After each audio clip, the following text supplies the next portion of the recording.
할렐루야. 예수 선교교회 주일 성경 공부를 시작하겠습니다. 오늘 말씀의 제목은 기독교의 본질, 이러한 말씀으로 함께 은혜를 나누도록 하겠습니다. 오늘 본문 말씀 세 군데입니다.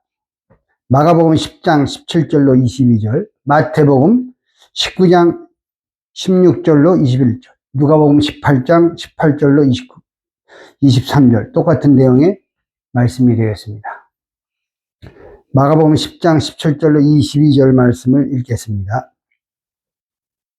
예수께서 길에 나가실새 한 사람이 달려와서 끌어앉아 묻자오되, 선한 선생님이여, 내가 무엇을 하여야 영생을 얻으리이까?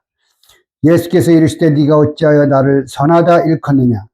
하나님 한 분 외에는 선한 이가 없느니라. 내가 계명을 안 하니 살인하지 말라, 간음하지 말라, 도적질하지 말라, 거짓 증거하지 말라, 속여 취하지 말라, 내 부모를 공경하라 하였느니라. 여짜오되, 선생님이여, 이것은 내가 어려서부터 다 지켰나이다. 예수께서 그를 보시고 사랑하사 가라사대, 내게 오히려 한 가지 부족한 것이 있으니 가서 내 있는 것을 다 팔아 가난한 자들을 주라. 그리하면 하늘에서 보화가 내게 있으리라. 그리고 와서 나를 좇으라 하시니, 그 사람은 재물이 많은 거로 이 말씀을 인하여 슬픈 기색을 띠고 근심하며 가니라. 본문에서는 어떤 사람이 예수님 앞에 나와 어떻게 해야, 어떤 방법으로 영생을 얻게 되겠습니까? 이렇게 묻고 있습니다. 많은 사람들이 영생을 얻기 위하여 교회를 다닙니다. 그렇다면 이 사람의 질문은 기독교의 궁극적인 목적인 영생에 관하여 묻고 있는 실로 중대한 질문이라 할 수 있습니다. 지금부터 이 장면을 통해서 예수님께서 우리에게 말씀하시고자 하는 본질적인 기독교의 정신이 무엇인지 알아보도록 하겠습니다. 마태복음에는 청년으로, 누가복음에는 관원으로 소개되어 있는 이 사람은 부자였습니다. 그는 늘 천국을 갈망해 왔습니다. 사회적인 지위와 부가 있었지만 영적인 갈등을 무시하지 않았습니다. 그는 진리의 목마름을 가지고 있었습니다. 이 정도의 궁금증을 가지고 있다는 것, 그리고 그 궁금증을 털어놓을 수 있다는 것은 그가 상당한 믿음을 지니고 있다는 증거입니다. 그러나 이 사람의 시각과 예수님의 답변에는, 그 사이에는 현격한 차이가 있음을 발견할 수가 있습니다. 왜냐하면 예수님이 기독교의 본질에 대하여 정확히 가르쳐 주셨음에도 불구하고 그는 결국 결단을 내리지 못했기 때문입니다. 이 사람의 결단 없는 모습은 오늘날 우리들의 부족한 자화상일지도 모릅니다. 우리가 진정한 기독교인이 되기를 원한다면 반드시 기독교의 본질이 무엇인지 알아야 함은 물론이요, 그에 따른 우리의 결단이 뒤따라야 할 것입니다. 첫째, 기독교는 철저한 신본주의입니다. 오늘 본문에서 부자 청년은 예수님을 향해 이렇게 말했습니다. 선한 선생님이여, 내가 무엇을 하여야 영생을 얻으리이까? 그러자 예수님께서는 이렇게 대답하셨죠. 네가 어찌하여 나를 선하다 일컫느냐? 하나님 한 분 외에는 선한 이가 없느냐? 그는 예수님을 선한 선생님이라고 불렀습니다. 인간편에서 볼 때 이 호칭은 상당한 존경어입니다. 그러나 이 호칭은 예수님을 호칭하기에는 잘못된 것이죠. 예수님이 네가 어찌하여 나를 선하다 일컫느냐? 하나님 한 분 외에는 선한 이가 없느니라, 이렇게 대답하셨죠. 이 말은 예수님이 선하지 않다는 의미가 아니라 네가 선한 선생이라고 부른 내가 바로 하나님이다, 이러한 뜻입니다. 즉 이 사람은 예수님을 인간적으로 흠이 없는 완전한 자라고 생각한 것입니다. 인본주의적인 발상에서 나온 호칭이라 하겠습니다. 그러나 인간을 꿰뚫어 보시고 죄의 문제를 해결하실 수 있는 예수님은 선한 선생 정도가 아니라 바로 하나님 자신이었고, 율법 아래서 선하게 살아야 하는 수동적 인간이 아니라 바로 그 율법 자체를 만드신 창조주였습니다. 예수님에 대한 올바른 시각이 없었기 때문에 영생에 대한 이 청년의 질문은 처음부터 잘못된 것이었습니다. 이 부자 청년은 예수님에 대한 많은 소문을 듣고 온 거예요. 그냥 온 게 아니라. 그러므로 기독교의 시작은 예수님을 하나님으로 인정하는 데서부터 출발하는 것입니다. 예수님의 수제자 베드로를 보시기 바랍니다. 예수님께서 베드로에게 깊은 데로 가서 그물을 내려 고기를 잡으라 이렇게 말씀하셨을 때 그는 선생이여 우리가 밤이 맞도록 수고를 하였을 때 얻은 것이 없지만 말씀에 의지하여 내가 그물을 내리리이다 이렇게 답변했어요. 그리고 그렇게 실행했죠. 누가복음 5장 4절로 5절에 나옵니다. 그러다가 예수님의 말씀대로 고기가 많이 잡히게 되자 예수님의 권능 앞에 굴복하고 그 예수님의 그 발 앞에 꿇어 엎드려서 주여 나를 떠나소서 나는 죄인으로서이다 라고 고백했어요. 누가복음 5장 8절 보면 이렇듯 예수님의 존재에 대한 올바른 시각이 바로 기독교의 출발이에요. 두 번째, 기독교의 영생은 행위로 얻는 것이 아니라 하나님의 선물로 주어지는 것입니다. 청년이 내가 무엇을 하여야 영생을 얻을 수 있나이까? 라고 물었을 때 예수님께서는 이렇게 대답하셨습니다. 네가 계명을 안 하니 살인하지 말라, 간음하지 말라, 도덕질하지 말라, 거짓 증거하지 말라, 속여 취하지 말라, 내 부모를 공경하라 하였느니라. 이상의 예수님에 대한 청년의 질문에서 우리가 알 수 있듯이 이 청년은 자기가 어떤 행위를 해야만 영생을 얻는다고 생각한 것이에요. 성경에서는 결코 인간의 행위로 영생을 얻는다고 말씀하고 있지 않습니다. 로마서 3장 20절에는 율법의 행위로 그의 앞에 의롭다 하심을 얻을 육체가 없나니 율법으로는 죄를 깨달음이니라 이렇게 말씀하고 있어요. 그렇다면 예수님은 왜 그에게 율법을 지키라고 하셨을까요? 예수님의 이 대답은 로마서 3장 20절 말씀과 모순된 것처럼 보입니다. 그러나 예수님이 말씀하신 진정한 뜻은 다른 데 있다는 사실을 우리가 발견해야만 합니다.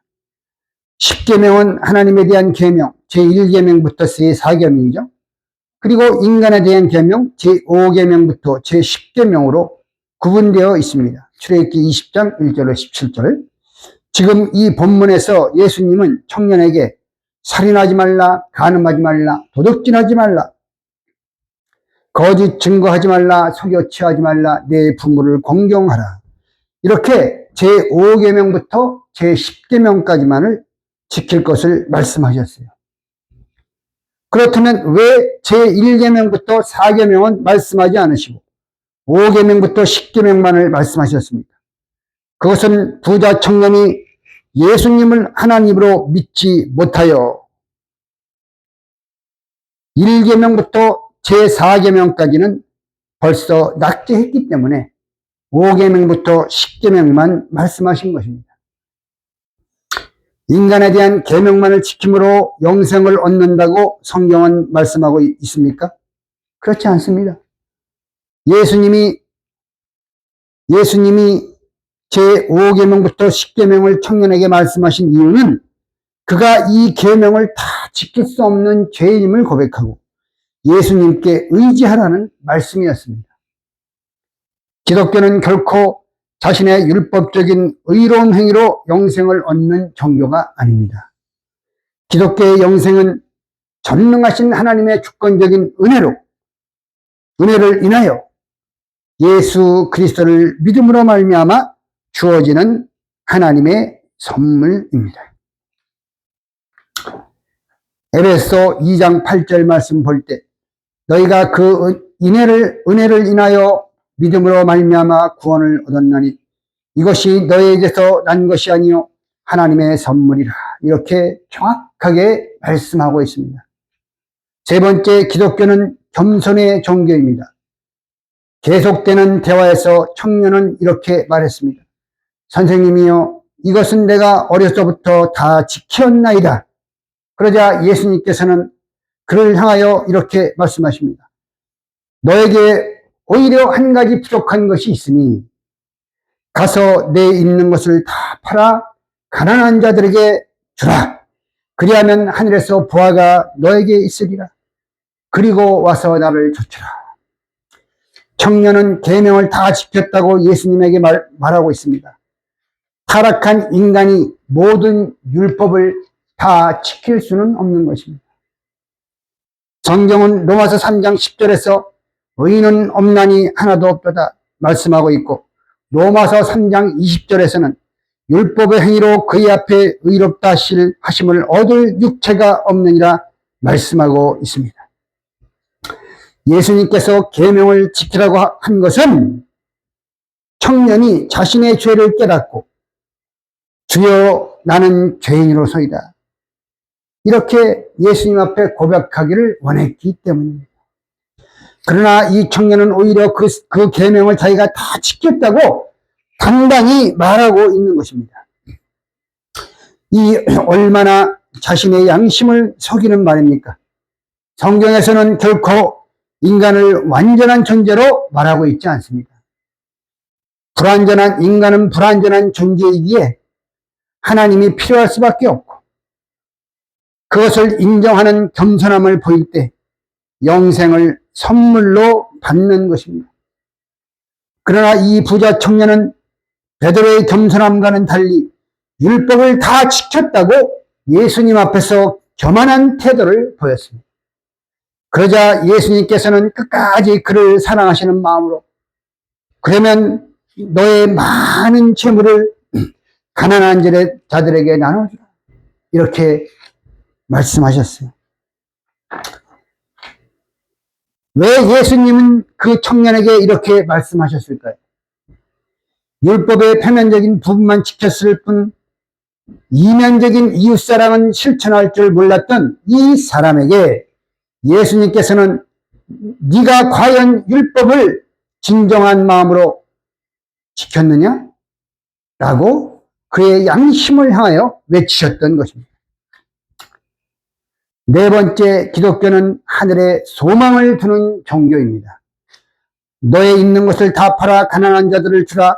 그리하면 하늘에서 보화가 너에게 있으리라. 그리고 와서 나를 좇으라. 예수님의 이 마지막 말씀에 청년은 재물이 많은 거로 슬픈 기색을 띠고 근심하며 갔다고 성경에는 기록되어 있습니다. 예수님은 그를 사랑하사 다시 한번 기회를 주시면서 말씀하신 거죠. 너에게 오히려 한 가지 부족한 것이 있습니다. 가서 내 있는 것을 다 팔아 가난한 자들을 주라. 말씀하셨어요. 이 구절을 보고 어떤 이는 기독교의 본질이 구제 사업에 있다 이렇게 말하기도 합니다. 그러나 이 말씀을 하신 예수님의 속뜻은 이 청년이 가지고 있는 물질에 대한 미련을 깨우쳐 주시기 위해서였습니다. 율법의 계명만 지킨다고 영생을 얻는 것도 아니고, 재산을 다 팔아서 가난한 자에게 준다고 해서 영생을 얻는 것도 아닙니다. 청년은 앞에서 제5계명부터 10계명을 다 지켰다고 했지만 정작 모든 재산을 다 팔아서 가난한 자들에게 주라는 말씀 앞에는 선뜻 순종할 수가 없었습니다. 표면적인 계명을 지켰다고 대답했지만 계명의 참 목적인 이웃사랑까지 실천할 수 있느냐? 할 때 그는 선뜻 대답할 수 없었던 것입니다.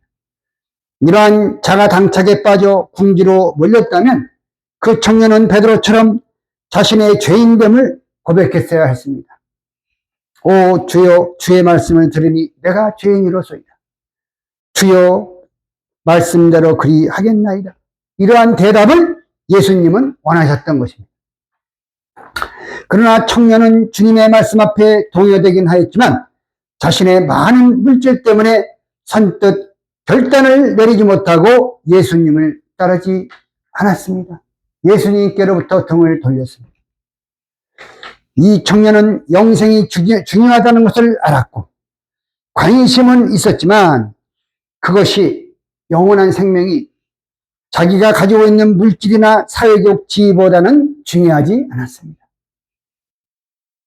결국 이 사람은 예수님의 말씀을 인하여 슬픈 기색을 띠며 근심하고 갔습니다. 재물 때문에 영생의 길을 외면한다면 도대체 재물이 무슨 소용이 있겠습니까? 사람이 이 세상 떠날 때 한 푼이라도 가지고 가는 거 봤습니까? 다 놓고 가는 거예요. 기독교는 이 생에 소망을 두지 않고 하늘나라에 소망을 두는 종교입니다. 재물을 가난한 자들에게 다 주어서 가난하게 된다고 해도 하늘에서는 보화가 쌓이는 종교입니다. 할렐루야. 그러나 예수님의 이러한 말씀 앞에 이 청년은 자신의 물질과 지위를 포기할 수 없었습니다. 결국 이 사람은 영원토록 있는 천국의 보화를 내던지고 잠깐의 현세적 행복을 선택하여 간 것입니다. 결론을 맺겠습니다. 그러면 이상에서 살펴본 바와 같이 기독교의 본질이 무엇이겠습니까? 우선 하나님 중심인 신본주의 기독관을 가지고 예수님을 하나님으로 주로 인정하는 가운데 율법과 양심을 통해서 자기의 죄성을 고백하고 자신의 죄인됨을 회개하며 영생과 구원을 선물로 주시는 예수 그리스도를 믿고 따르는 것이 바로 기독교의 본질입니다. 어떻게 해야 영생을 얻을 수 있느냐라는 질문에 대한 명확한 대답은 바로 예수님의 마지막 답변, 그리고 와서 나를 좇으라 하시는 예수님의 명령에서 찾을 수가 있는 것입니다. 우리 인간은 자신의 부족함을 고백하고 하늘나라의 보화를 사모하면서 예수님을 좇을 때에 영생이 주어지는 것입니다. 할렐루야. 예수님께서는 지금도 이렇게 소리치고 계십니다. 너희가 성경에서 영생을 얻는 줄 생각하고 성경을 상고하거니와 이 성경이 곧 내게 대하여 증거하는 것이로다. 그러나 너희가 영생을 얻기 위하여 내게 오기를 원하지 아니하는도다. 요한복음 5장 39절 말씀입니다.